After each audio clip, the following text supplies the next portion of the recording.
Hello. Hello. Hello.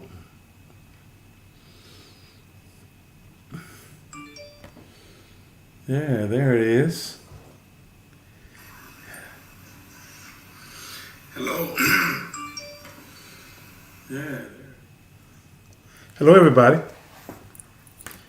Pastor Jackson here. Going back to my old time of uh, of 9 o'clock. Hey, Terry. Going back to my old time of uh, of 9 o'clock, just to share a few things. Got really jammed up and was not able to make the 8 o'clock session. And my wife is she is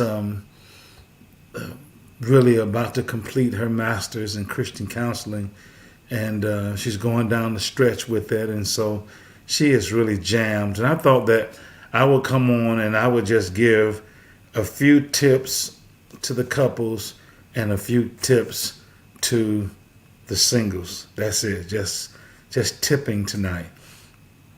Just tipping tonight. So go ahead and share. Go ahead and share the broadcast, and we'll be starting in just a second. Hey, Patricia Cotton. She said good morning. Okay. Go ahead on and log on and speak. Holler at me when you come on. It's been a minute, but some people, because I didn't come on at 8 o'clock, we lost some people. But that's the great thing about Facebook and YouTube. You can go back and watch it later. So I encourage you to share. In fact, I'm gonna log on to Facebook, and I'm going to share about Facebook and YouTube to Facebook, and then I'll share it myself. There you go. Terry Green, good evening, Pastor. Looking forward to the tips for the married. Okay. I got a couple of tips, a few tips for the married. Actually, y'all missed your session. It's supposed to be from 8 to 9. The married couple, you missed your session tonight from 8 to 9. This is really supposed to be all singles from 9 to 10. But back in the day, we did both in the 9 o'clock segment. So tonight, hey, T. Fletch. All right. How you doing, my dear? Evangelist Cynthia LaFay Lyons. Hi. Thank y'all for speaking when you come on. Actually, Cynthia, y'all missed the couples that was supposed to be at 8 o'clock. And so, we're really on the singles now. What's up, Aaron and Nanette? My people. Okay. And Patricia is waiting for some tips. Just going over some things on tonight. This is a refresher. This is a refresher course for some, and for some of the newer attenders, it might be some new nuggets that you gain, but mainly I'm going to share some things. Hey, JC, what's up, bud? Good to see you, man. All right. Let me have a word of prayer. Father, I thank you for this time of sharing on tonight. I pray, God, that you will allow us just to share some things that might be helpful for the married and the single as we go forward. Bless now, God. We claim it as such in Jesus' name. Amen. Hey, Priscilla. Hey, when you log on and speak, the way the device is set up now, I see you. If you say hello or ask a question to me. Hey, Francis Arango, you made it on. Okay, so let me just say, oh, this is Jennifer. Jennifer Willis. Hey, Jen. When I saw JC, I didn't know whether that was a man or not. But Jen, I got you, Jen. Okay, I got you. I'm glad you made that clear because I'm thinking I know a preacher friend name by that name. He is not a female. All right, so thank you so much. Hey, okay, to the couples at first. I want to revisit the 7 rings of marriage. The 7 rings of marriage. This is going to be good, Cynthia, when you're doing your pre-counseling, when you get ready to marry your family. There are 7 rings for marriage. You ready? The first ring. You writing this down? Make a note of it. Somebody make a note of it on there as I give them to you. The first ring is the engagement ring. The engagement ring. That's the first ring. That's a step towards commitment. Put a ring on it. Engagement ring. I think that people have gotten away from that on today, but engagement ring, proposing, taking a knee, asking somebody, don't assuming anything, but asking. 7 rings, Cynthia. The first one is engagement ring. That's where we start. Let's build from that. The engagement ring typically takes people off the market. Somebody say, well, we ain't married. No, but you engaged. When I got engaged, my mother, Mary, because I was engaged, but I wasn't married. So I figured, my mama said, no, you can't wait until you're married to start acting like you're married. In other words, she said that you gotta start honoring the commitment. Now you engaged. That means that you in an exclusive relationship with somebody. You engaged. So that's the first ring. You got me? The engagement ring takes you off the market, right? So, I got this ring. Right? Notice now the engagement ring usually is a connection to the marriage ring. First ring, engagement ring. The proposal takes you off the market. Y'all got that, right? Like that. Well, here's number 2, the marriage ring. The marriage ring. That ring that you have when you get married, that is symbolic of something. In the Old Testament, the ring used to be symbolic of authority. The king would stamp the ring he would get his ring, his signet ring. He'd dip it in some kind of hot wax, and then he stamp it on a document, which meant that it was an official document. It was a symbol of authority and a symbol of power, but not now. The ring is a symbol of commitment. The ring is a perfect symbol of love. It has no beginning and it has no ending. The wedding ring, and in my first ministry, there was a young lady that was Baptist, but she married someone of a different belief system, and he didn't believe in jewelry. So he wanted her to wear a ring, but he didn't want to wear a ring, because they wasn't in the jewelry, but he didn't go to our church. So he didn't wear a ring. So he got to go around, everybody thinking he's single, but she got this big old ring on her finger. Come on, man. The ring is that symbol of commitment. It takes it to another level. Takes it to another level. So the first type you got there is the engagement ring. The second type is the marriage ring. The third type is discovering. Discovering. Once you get past the wedding, now you have to deal with the marriage. And that's the discovering part of it. That is when no more representatives. That's when you try to keep as much honey in the moon as you can. That's in the discovery. That's where the intimacy comes in. Not sexual intimacy, but the intimate, getting to know you, getting to know all about you, discovering. I think that's a very important ring that you have to don't pass it now, because you got to discover. And that's what marriage is, man.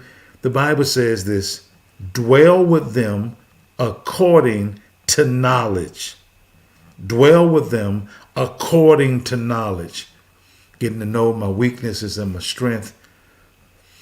Getting to know who I really am.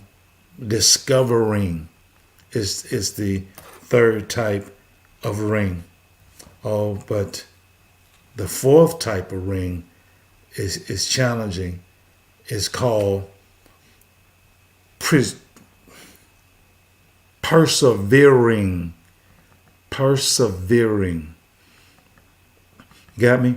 Persevering. Number 4. Persevering. You gotta persevere. Sometimes people, when they into the discovering, sometimes that's when they look for the exit. You ever seen some people that married and then in a few months they done gone separate ways? They done start discovering some things. So you should have done some investigating before you even got the engagement ring. So you got that first ring. There should have always been some knowledge that you had of the person. Now you done discovered all these things. Now I got to hang in there and persevere. Persevering. It's not easy.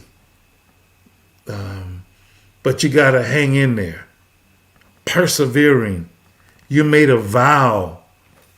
You made a vow to the Lord, and you have to persevere. Hey, can I put a footnote there and stop right there and just say a word about vows? I'm going to get back. I stopped at number 4. Okay, I only have 7, so I only have 3 more. Let me put a footnote there and talk about vows.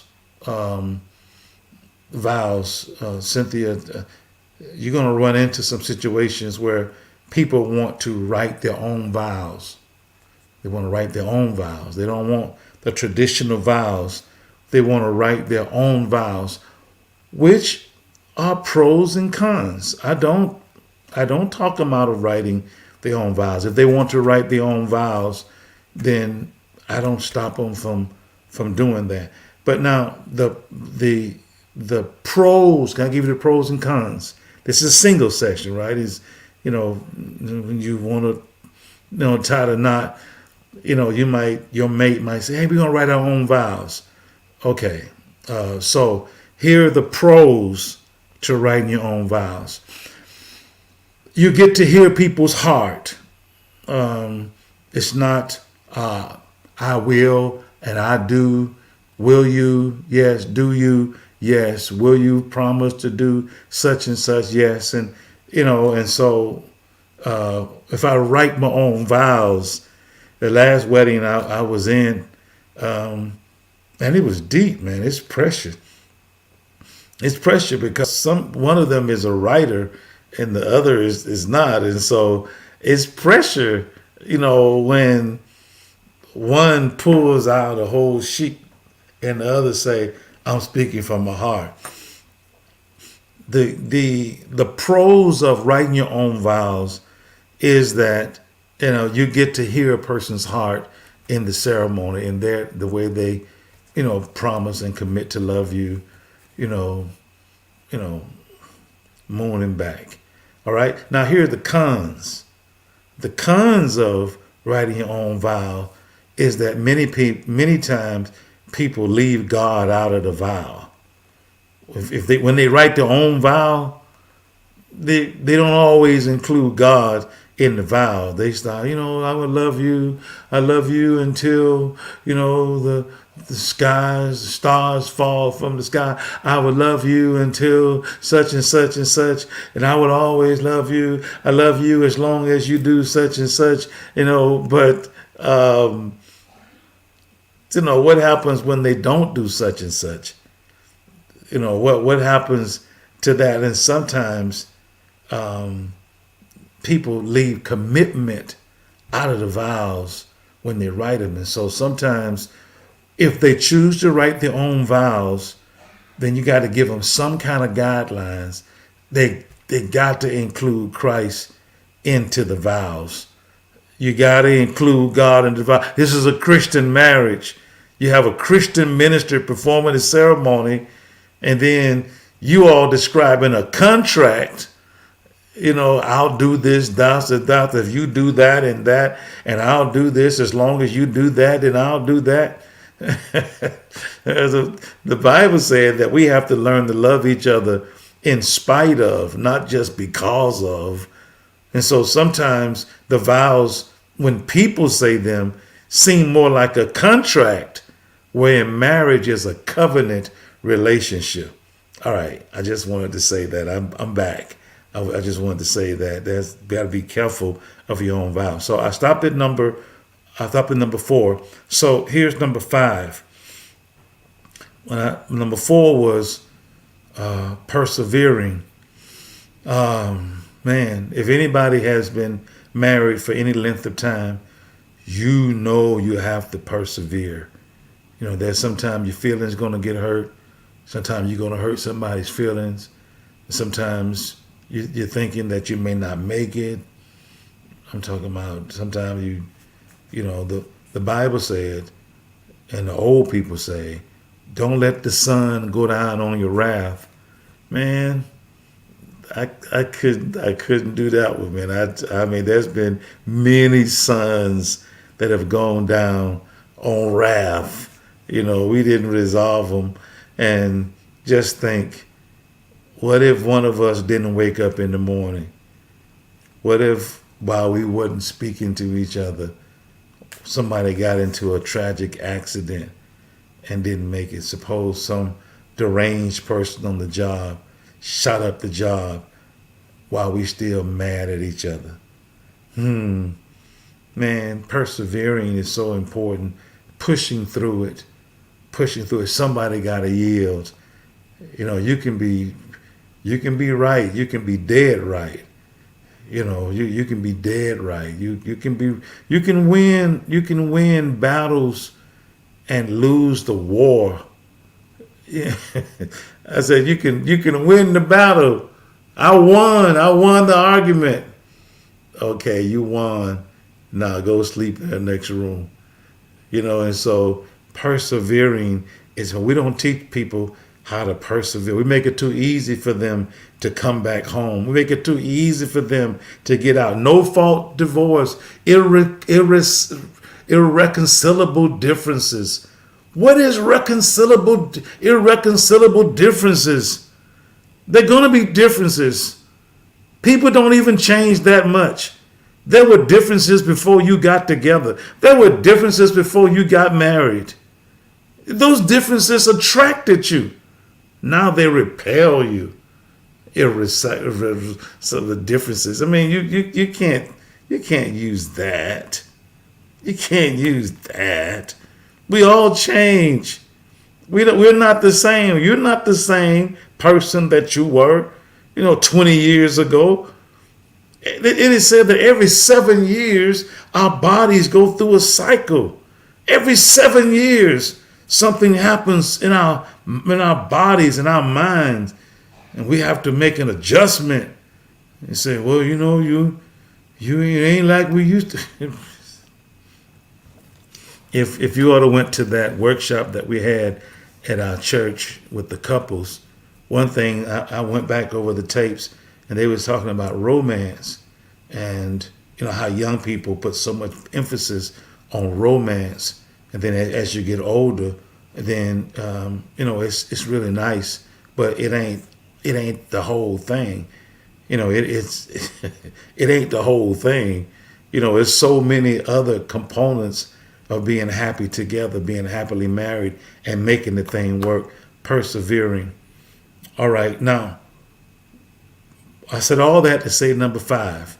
Number 5 is restoring. Restoring. Restoring. Number 5, restoring.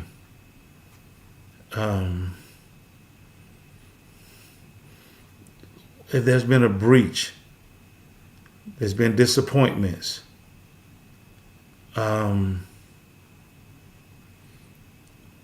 You got to be able to handle the solvable problems. The solvable problems.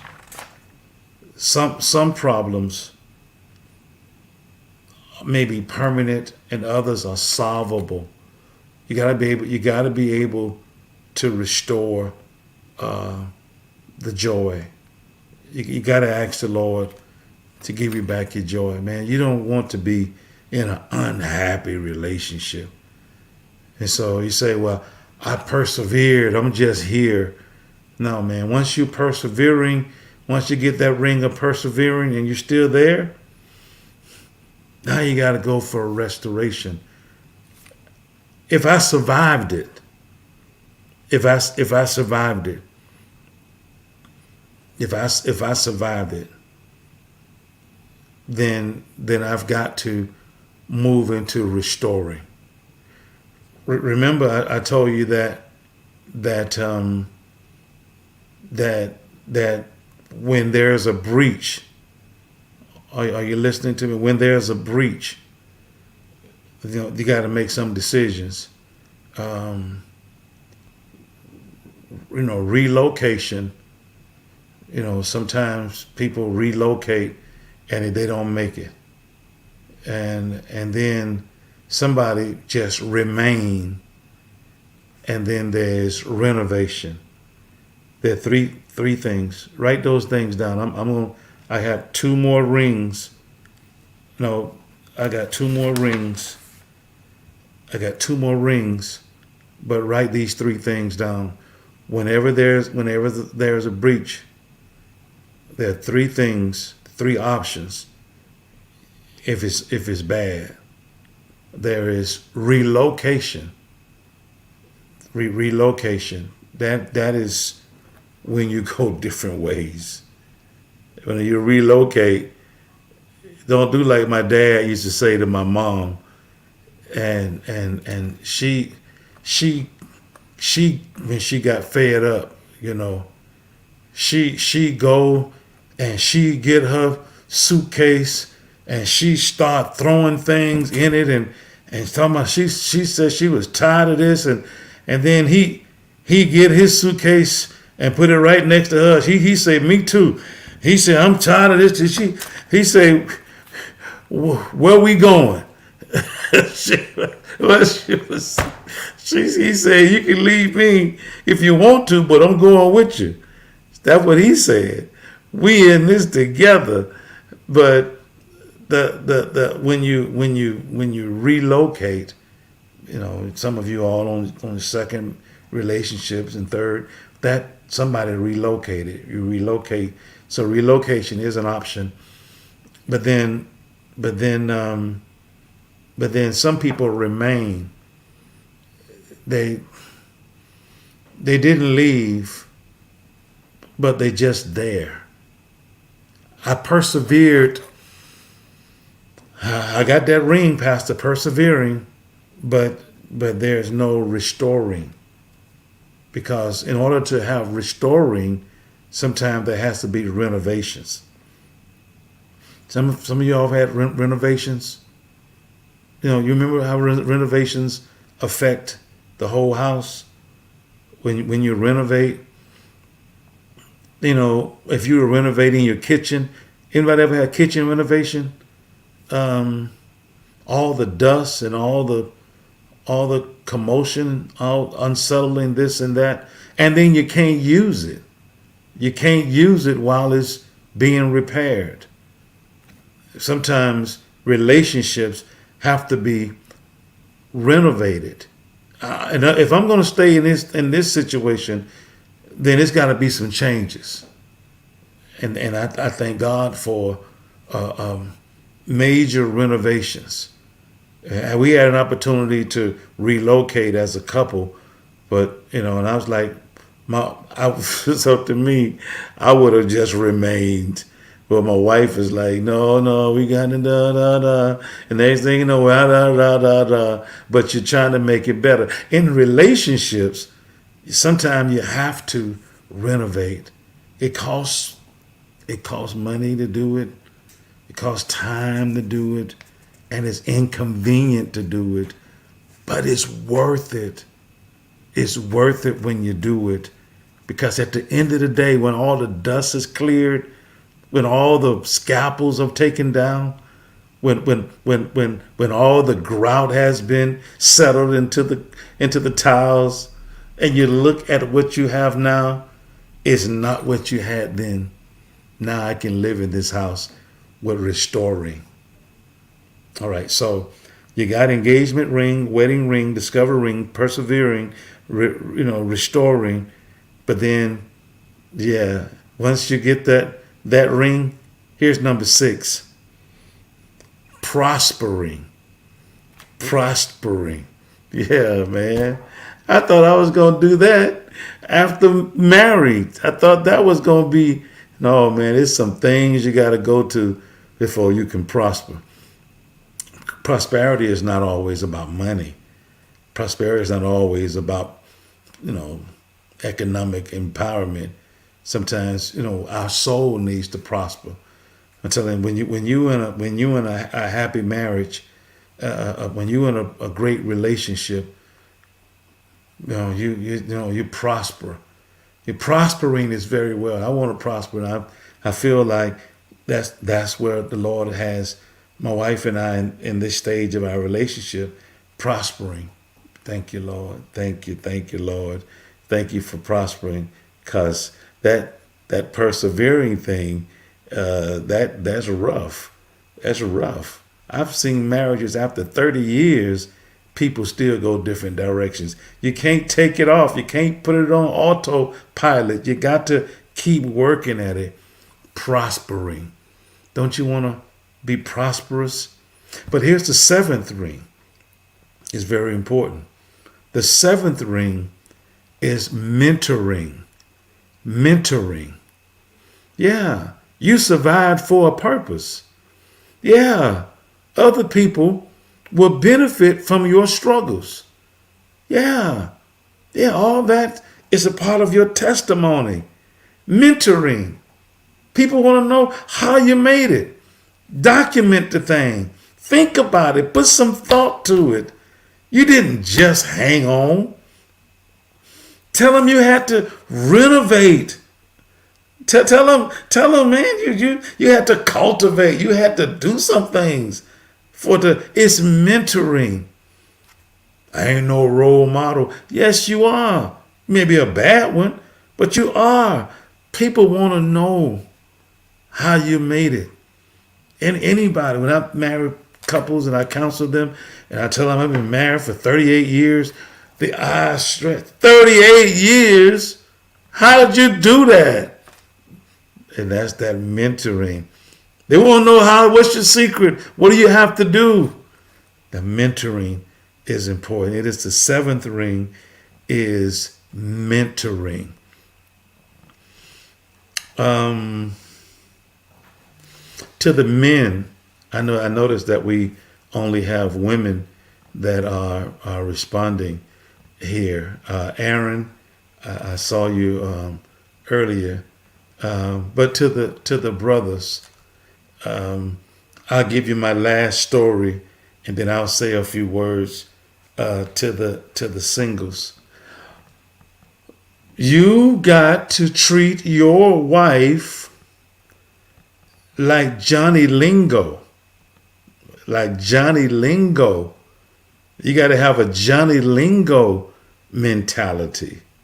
You remember the story of Johnny Lingo and the 8 cows? Johnny Lingo and the 8-cow woman. You remember that story? In the Polynesian island, it is told that there was a man named Johnny Lingo. He was handsome and he was the best catch on the whole island. And it came a time when Johnny Lingo was about to pick a bride, and everyone on the island, whenever you picked a bride, you had to give a certain amount of cows to the girl's father. You had to give a certain amount of cows to the girl's father. And so therefore, the ladies used to boast about how many cows did their husband pay for them. And the highest I ever heard was 5 cow, a 5-cow woman. They said you could get a real decent woman for about 3 cows. About 3 cows. This is kind of sexist, perhaps, but it just follow me along. But if you give over 3 cows to 4 cows, you can get a good woman on that island with 4 cows. There was this one young lady that seemed to be bashful, and her father didn't value her and didn't see her worth. And it was said that Johnny Lingo was coming to barter with the father for the daughter. And the father went on record as saying, man, I'm not going to get nothing for this girl. In fact, it may cost me a cow to get rid of her. Look at her. There's nothing. She's ugly. She is withdrawn, introvert. And the island people were like, man, you ought to ask Johnny for 2 cows, and then he may give you 1.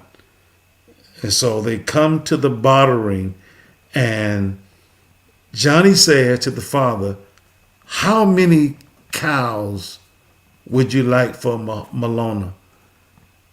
And the father said, 3 cows. And everybody fell out laughing. 3 cows, give me a break. They said, oh, I know why he said 3, because he know that Johnny's going to debate with him. And, if he just get 1 cow, that was going to be great. The man said 3 cows. And then they all listened to Johnny Lingo. And Johnny said to the father, I can't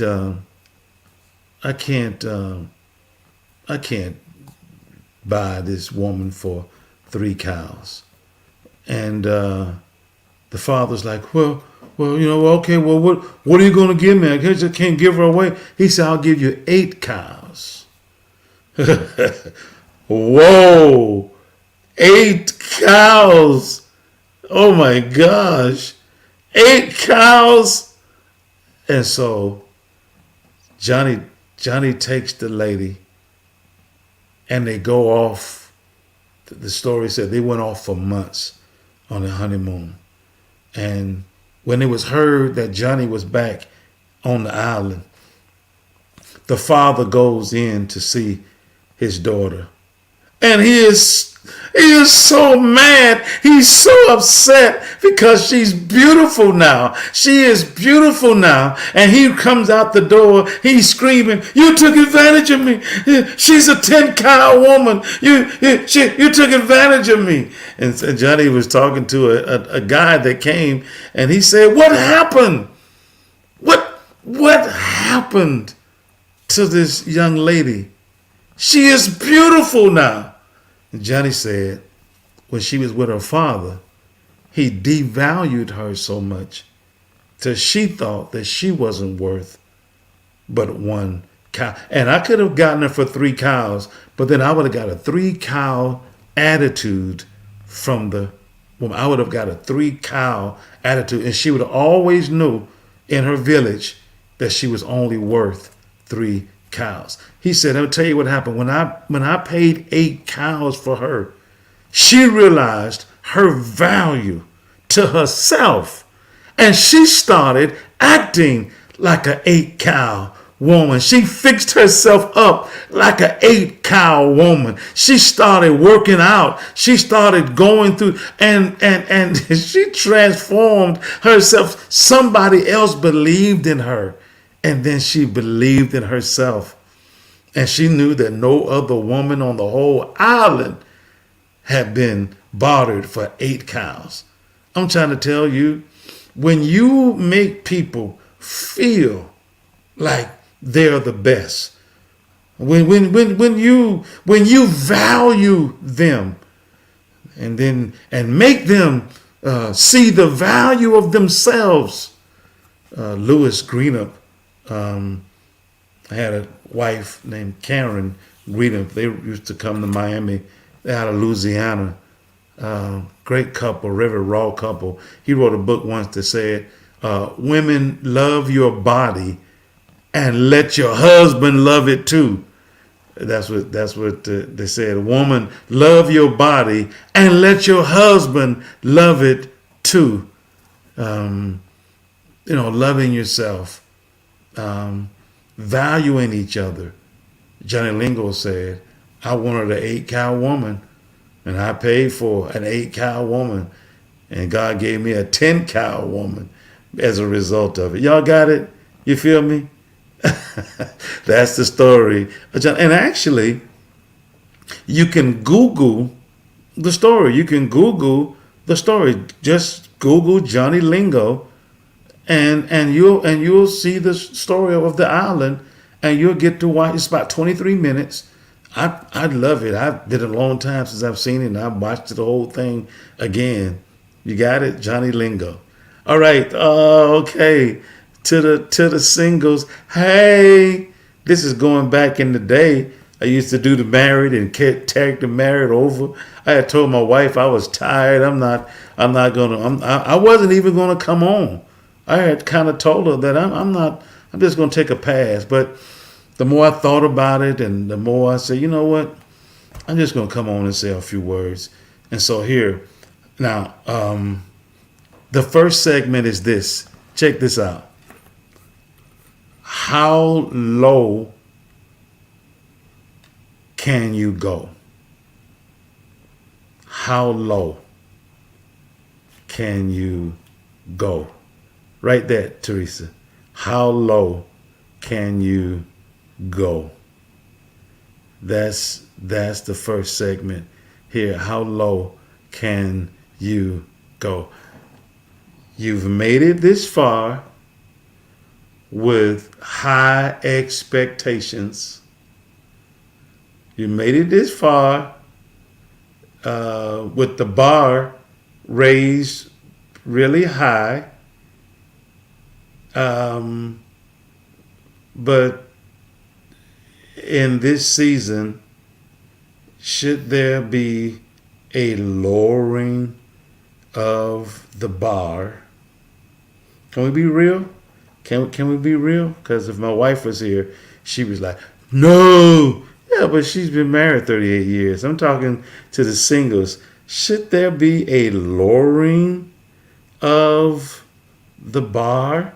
And if so, how low can you afford to go? How low can you afford? Maggie said no. Is there a lowering the bar at all? No. Okay, let me paint a scenario for you. If you were going to an Airbnb, no, Keisha, no lowering the bar. Let me finish the story, okay? Let me finish telling you this. If you're going to an Airbnb and you're online and you're trying to find, been there, done that, okay. You're trying to find an Airbnb, right? And so they have filters. And so you tell them what you want. You want even 10 cows. Let me tell you the story. Okay, so you have the filters. That you tell them what you want, in the Airbnb. And so you say, I want 2 bedrooms, I want 2 baths, I want a pool, I want a jacuzzi, kind of sauna situation there.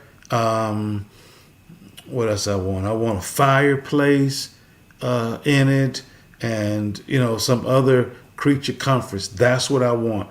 And you say that's what you want. Wow. So 10 units. 10 units pop up on the screen. You got 10 choices to choose from.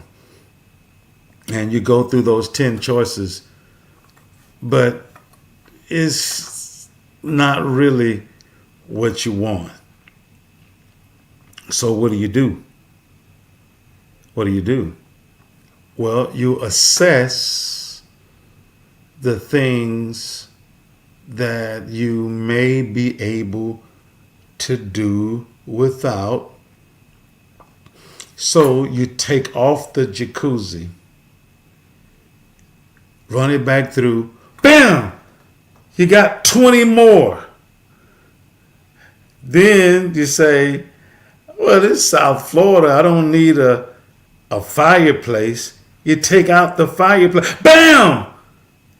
You got 50 more choices. 50 more choices. Is that lowering the bar? Or is that realistically looking at some of your expectations? Help me here now. I see you done got a little silent now. But maybe you didn't need the fireplace. Maybe you didn't need this. Okay, so you say 6'2", 6-pack. You say, no kids. You say what? 6 figures on his job. You say, Megan said regrouping. You got to regroup the search. Okay, you say, that's the key. That's the key, Teresa.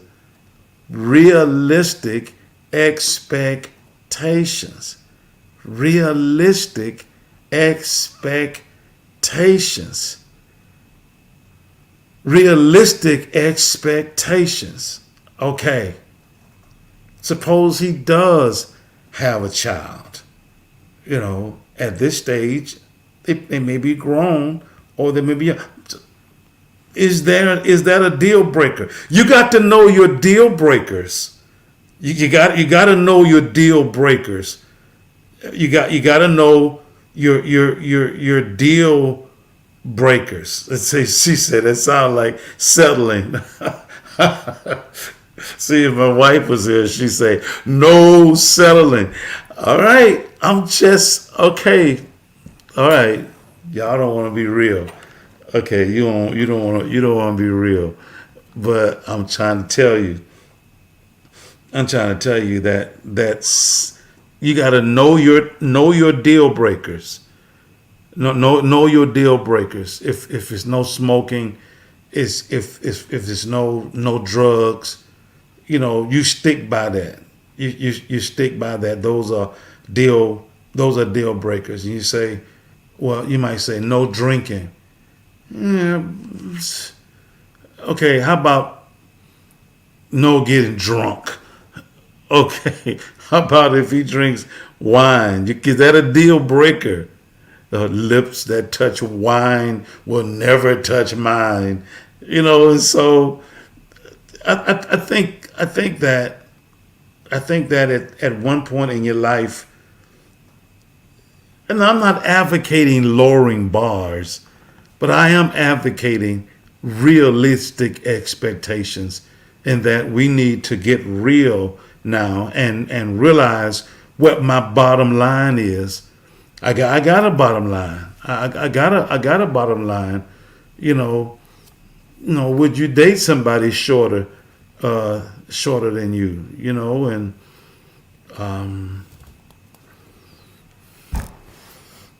And we haven't even talked about other ethnicities. Would you go outside of your? I ain't heard y'all say nothing about that. Would y'all? This is an all African American response line. Would you go outside of your race for these individuals?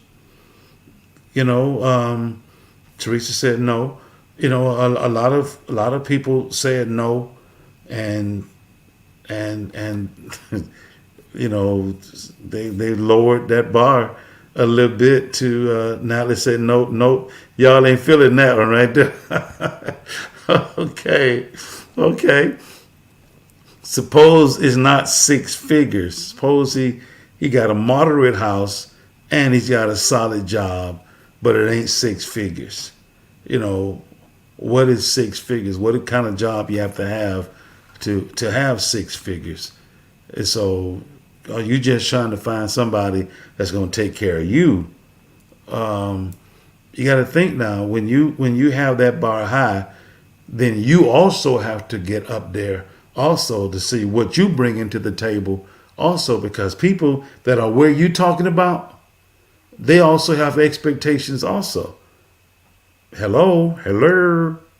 People that are up there like that, sometimes six-figure people also want six-figure people, and that's not where you are, possibly. And so, is there a compromise in certain areas?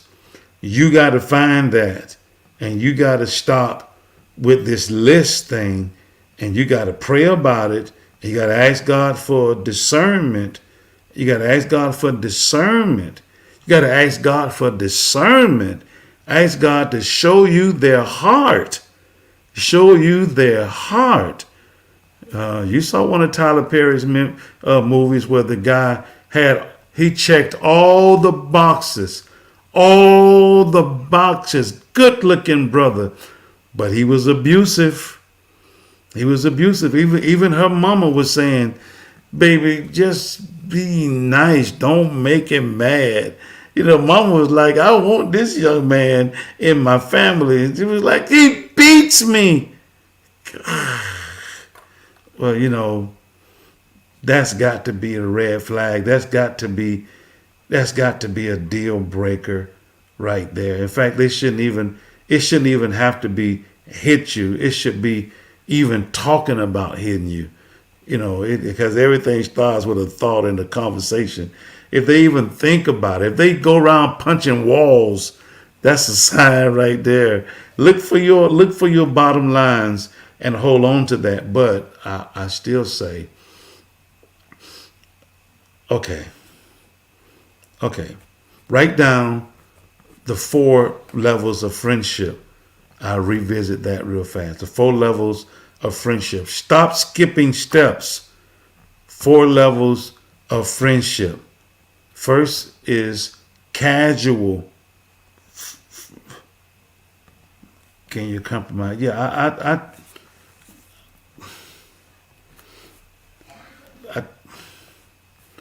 there are some compromises that I realistically, there are some compromises. That just seems to be such a bad word in so many people, but in reality, there are some compromises that we make. You say, I never date a light-skinned guy. Personally, I like light-skinned guys. I'm just saying. A lot. I ain't dating no. Okay. Now sometimes God has different things in different packages.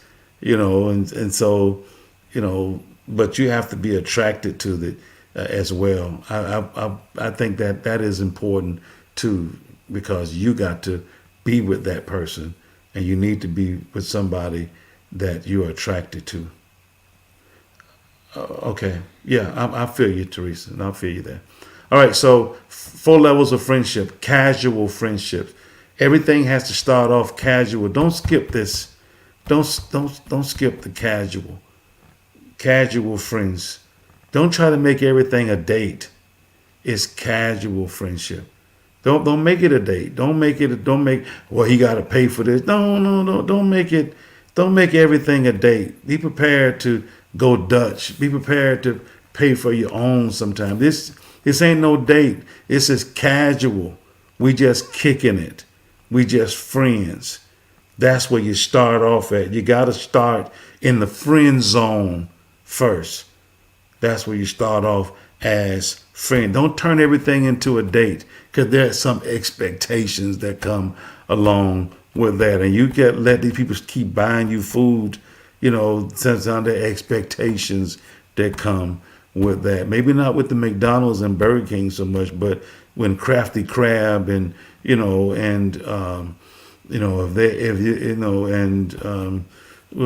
with my wife, like not Benihana, but the other Japanese place that costs me $100 every time I go. You want to stay away from trying to make people sponsor you at these places.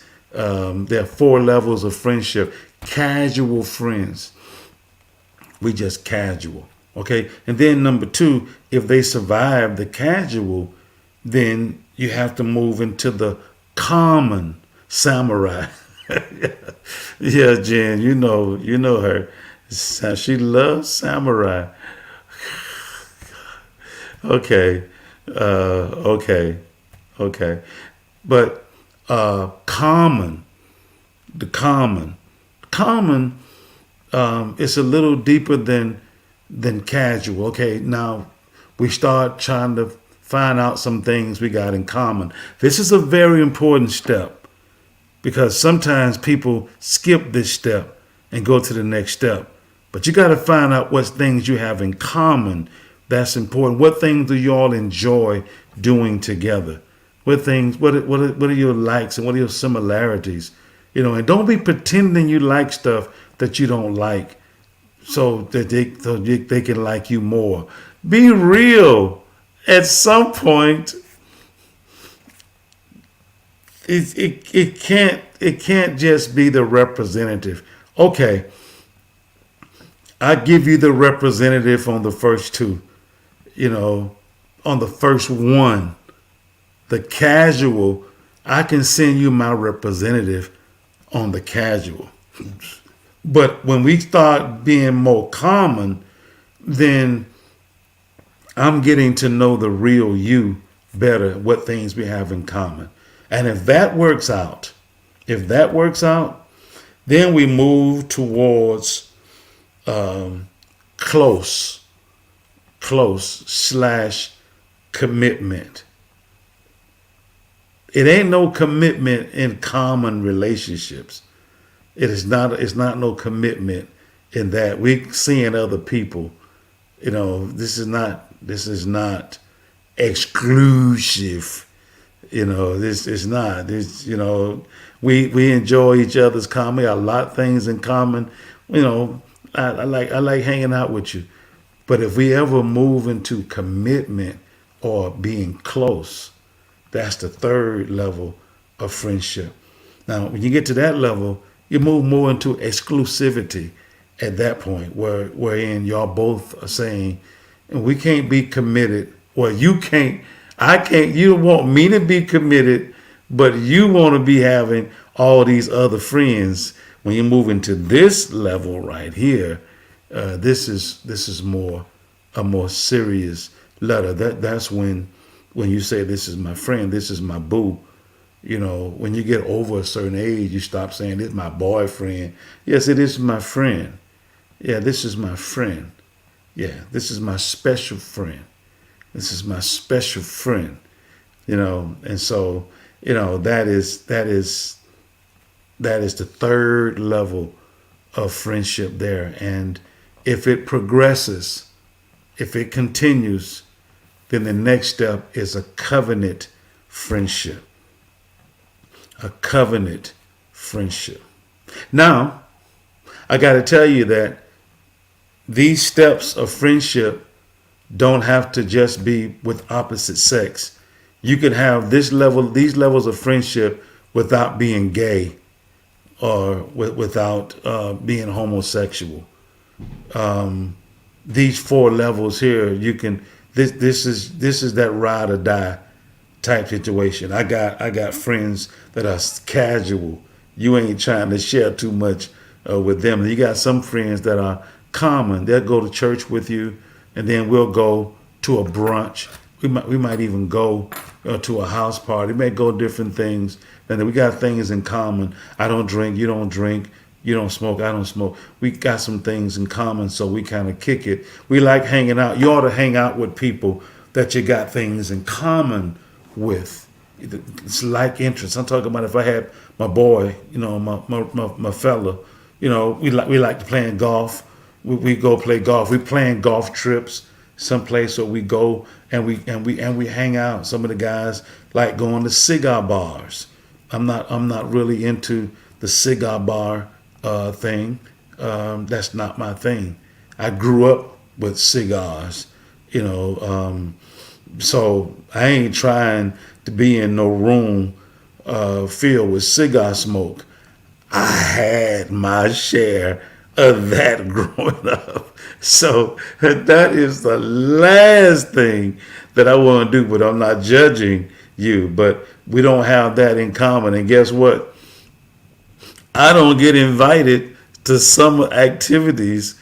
Like I was out of town once preaching with a group of us, and we all went to dinner, and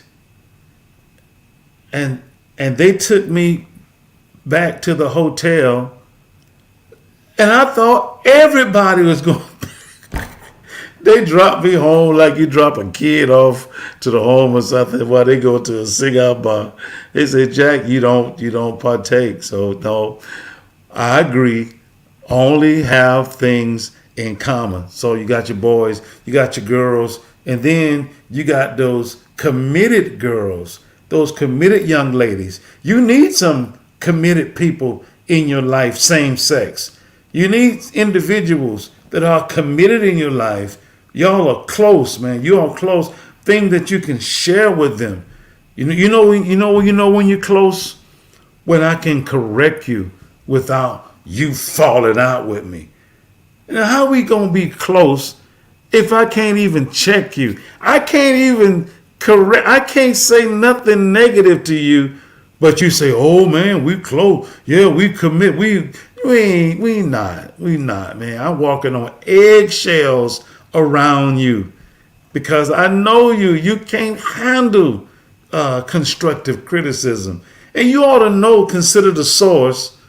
You ought to know if I tell you it ain't coming from a bad place. And then you got that covenant friendship.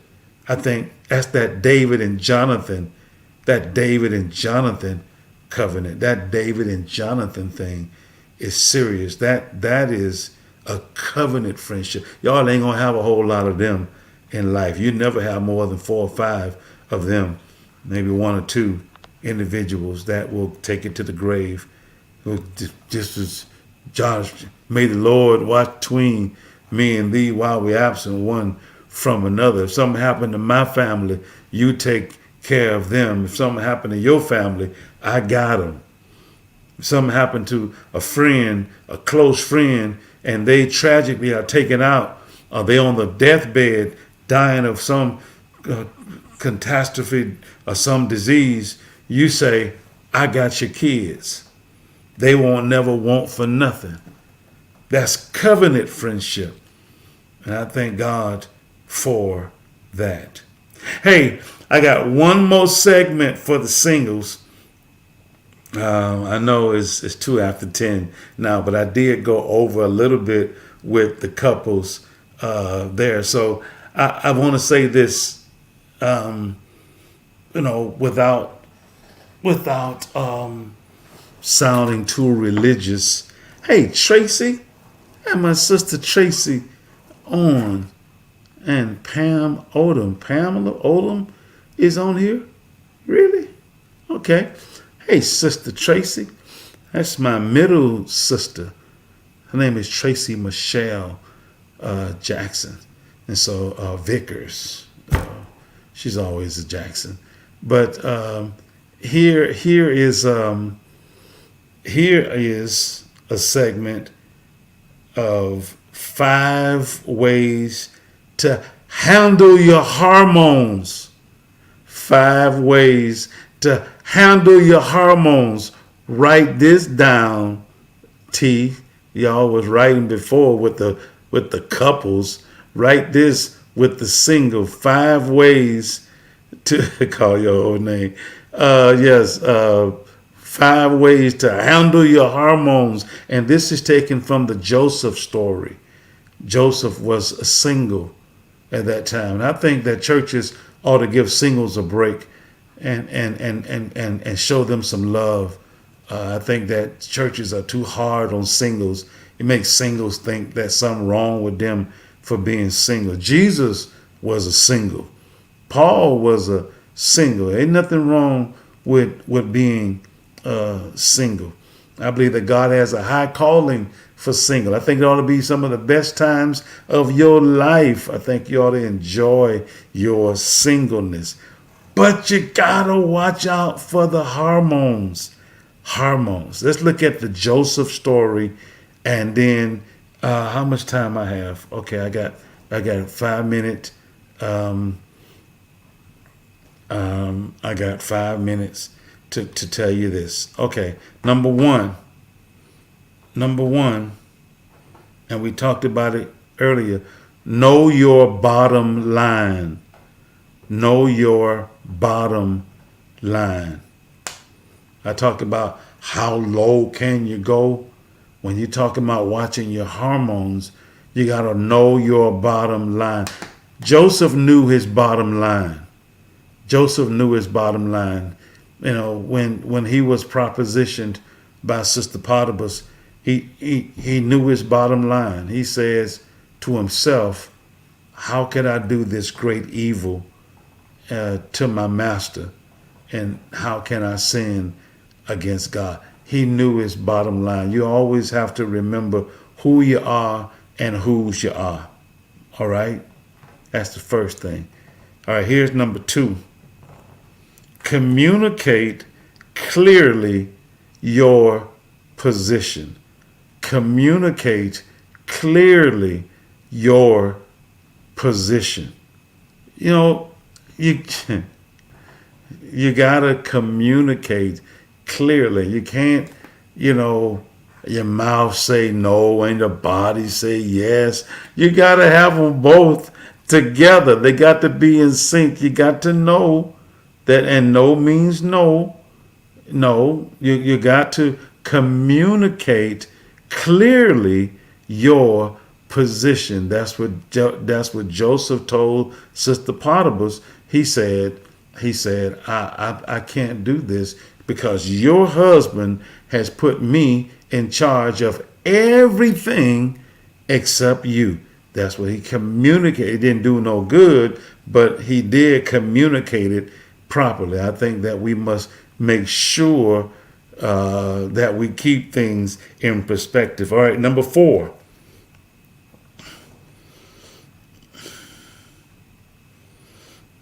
Number 4. Did I give you 3? Oh no. Okay, this is number 3. Okay, number 3. Stick by your convictions. Stick by your convictions. All you have are your convictions, and sometimes when you compromise, when you compromise your convictions, you'll regret it later. Maybe not in that moment, but you'll regret it later, because all we have are our convictions. And people in your life should respect your convictions. Come on now. You got to respect my conviction. You're right. Yes, no means no. Respect my convictions now. I could do this. Hormones are raging, but I have to stick by my convictions. I think that I think that when we don't, we lose ourselves. One book I read that said, "Loving you almost cost me me." I got to stick by my convictions. All right, here's number 4. Avoid compromising circumstances. Avoid compromising circumstances. What did you expect to happen in this hotel room? What did you expect to happen? It ain't your fault. You ain't asked for it. I know. But what did you expect to happen? I mean, how many bases did you expect that were going to get covered that night? Come on now, this is grown folks talking here tonight.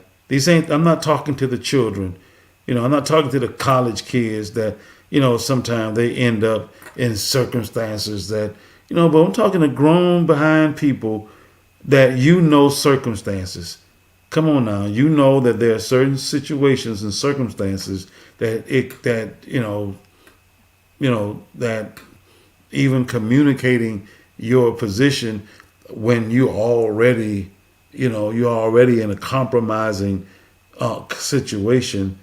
No, I know that date rape is one of the hardest rapes to prove, because even your family and friends are looking at you like, why were you there? Did they drag you there? Did they drug you there? Did they give you some kind of narcotics to cause you to go there? No, went there on my own.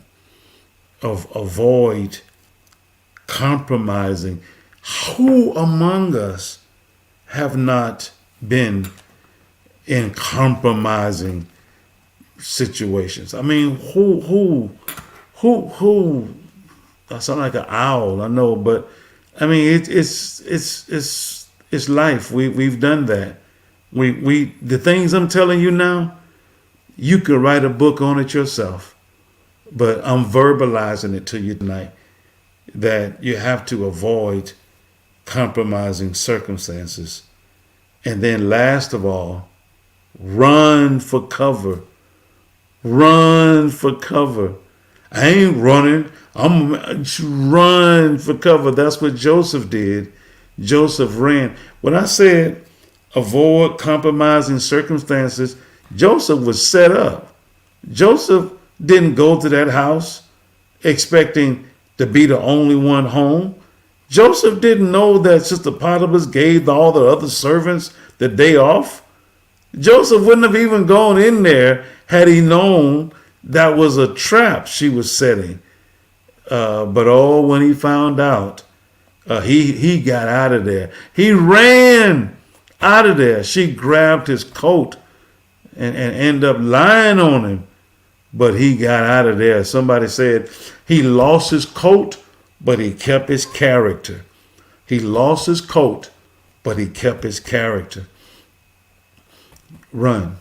You want to be noted as a runner, but there's some situations that, it's a circumstance that I'm in. I got to get up out of here. I got to get up out of here because my convictions was not allowing me to do that. So those are 5 things to help you with your hormone character. That's right, Trey. Character. Sometimes my gifts will take me where my character can't keep me. And so that is who you are when nobody's watching you. That's what they say. Character is who you are when nobody's looking at you. Do the right thing because it's the right thing to do. All right. Hey, that's it. I wasn't going to come on at all tonight, and I end up coming on, and I hope that that you were encouraged. How y'all feel about the things we said tonight? Give me a quick comment. Give me a quick shout before you go. I'm gonna call your name. Hey, thanks, Keisha.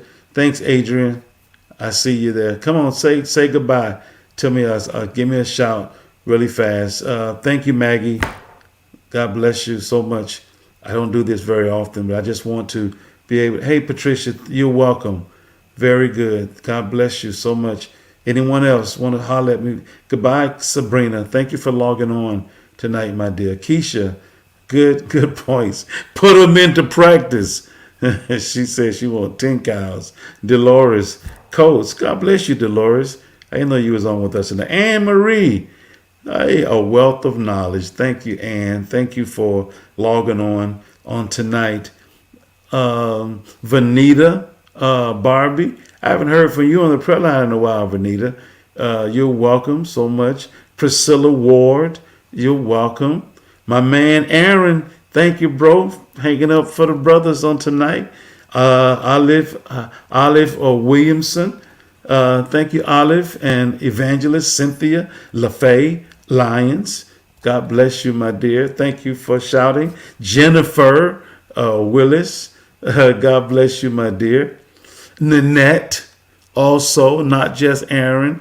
Nanette, God bless you, Nat. God bless you. D. Smith, we appreciate your words of wisdom. God bless you so much. And amen. You know, there's a blessing in the pressing. I say it all the time. So we pressed our way tonight, and we got a chance to share together. It's been a wonderful experience sharing with you. And you can also share this with other people still. They can go back and watch it a little bit later. God bless you, Terry. You were on first. You're the first one on tonight. And so you're the last one I get to holler at. God bless you so much. No, that was Terry Esther. But Terry Green, it's Terry Payton now, girl. Hey, I'm sorry, Charles. I just read the thing there. Vanita has been catching. What you've been watching the replays. Okay, Vanita. Okay, God bless you. God bless you. Natalia, awesome message. Thank you, Natalia. And girly girl, I know that's Barbara. God bless you. God bless you out of Jacksonville. God bless you. God bless you so much. All right. It's been a blast. I always enjoy sharing with you, and a lot of it was review and refreshing, but it needed to be said. Hey, where are my 8 cow, 10 cow women out there? Where are my 8 cow, 10 cow women that are out there? I don't know how to change my name in the system. As long as I know who you are. God bless you. God bless you. Hey, good night, everybody. I'm shutting it down. 20 cow. All right, Maggie. You at the record with that. God bless you, everybody. Good night. Love you, love you, love you.